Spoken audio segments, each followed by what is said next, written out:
talking of recovery, but dealing with these earphones here because they have a better microphone. Kind of cool. All I need is a space helmet, and I could be like my own Captain Video here. But we're not going to discuss Captain Video today. We're not going to discuss science fiction. Today we're going to talk about a term that screws a lot of people up, and that is higher power, especially in context of the conventional 12-step recovery groups such as AA, NA, and such. Because those groups have heavy religious overtones. So to have a higher power in one of them, I mean, it just goes against the pagan and heathen grain. The idea, and these religious ideas were put in mainly by the founders of AA, who were members of a fundamentalist sect and belonged to these Oxford groups, which were fundamentalist discussion study groups.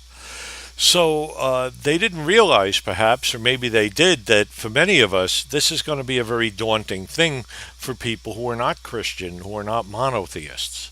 So we have to talk about the higher power just to get ourselves settled. Now, if you already have a God or gods in which you believe, it may be a moot point, but maybe it isn't. You know, there's a lot more to this and a lot less than you'd think. I remember some years ago, a fellow who was in his first few months of recovery, and he says, I want to go further with the steps, but I don't have a well-defined idea of a higher power. My higher power, he says. I don't have a well-defined idea of my higher power. So I pointed to my bookshelves with collections of books on everything, grimoires, books on the North, books on Wicca, books on hermetics, all sorts of esoteric spirituality. And I says, let me tell you something. See all these books? I've read them all. I've practiced many of these things. I've been involved in so many things. And you could see the look. He's taking hope that I'm going to give him the great answer. He says, yeah. He says, and I've been doing this for years. He says, yeah. And I says, guess what? And he has that look on his face like, here comes the answer, packaged, ready to go. I smiled and I says, my idea of higher power isn't that well defined yet either. Don't worry about it. Just do it.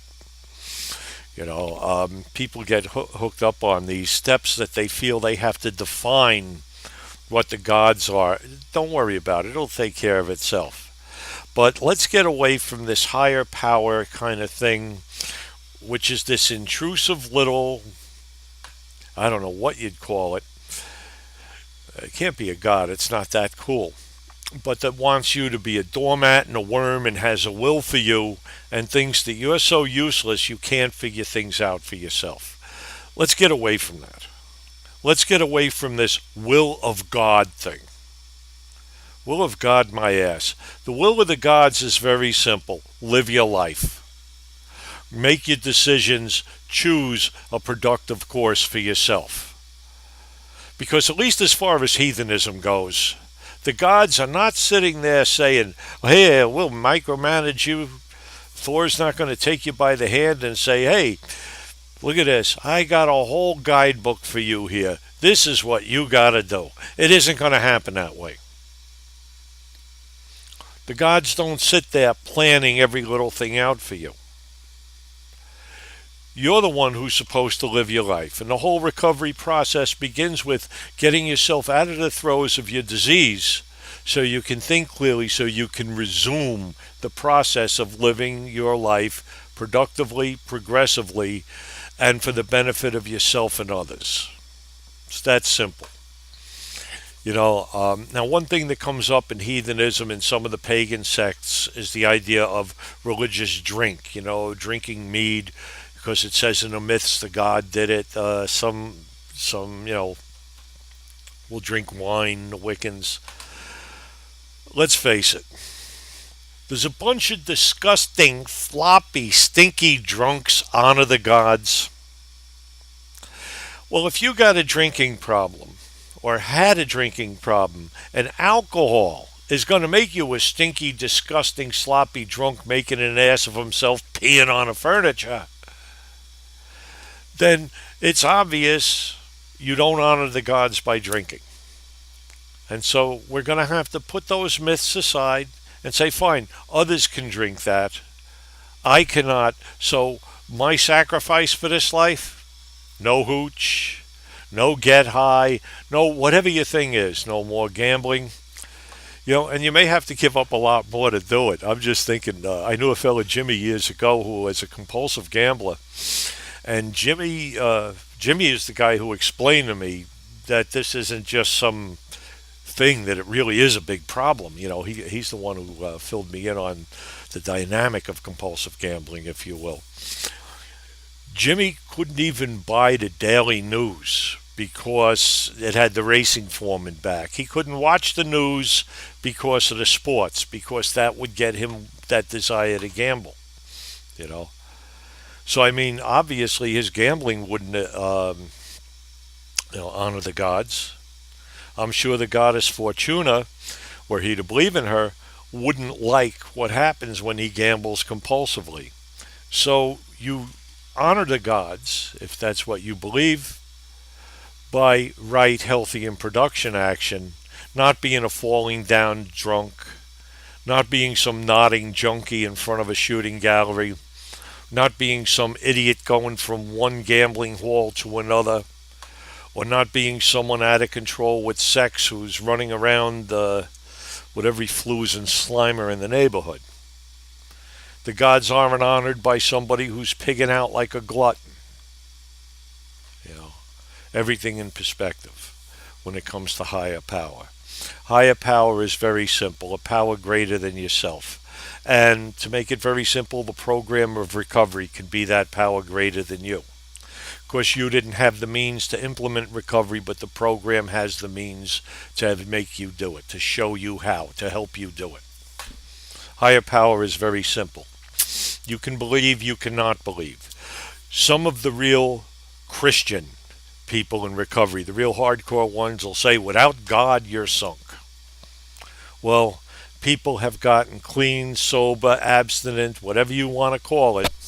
People have gotten there who didn't believe in a God or anything like that. They've gotten there by working the program, following the steps, letting the program be their higher power. So you can believe, but you don't have to. And that's basically the message I'm giving. That the healthiest recovery is not going to fall into that thing, crawling before God, the miserable worm who can't do anything for himself. That's not what it's about.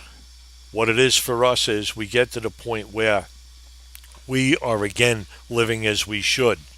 We can stand tall. We can make our decisions. We can choose the course of our life with good recovery thinking, with good healthy thinking.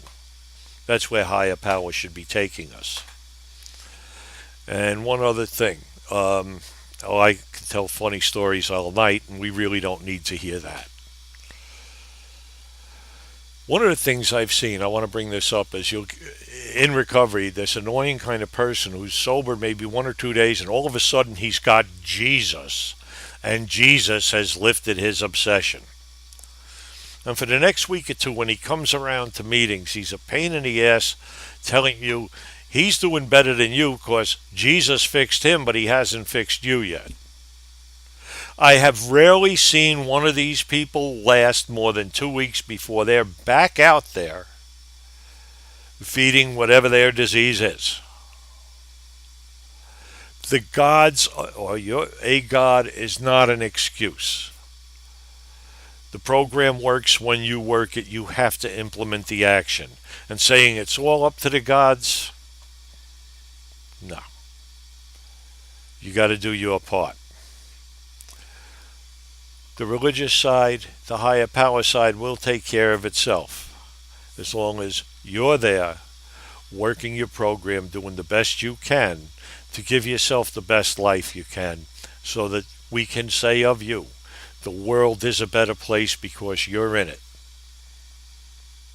Really is that simple.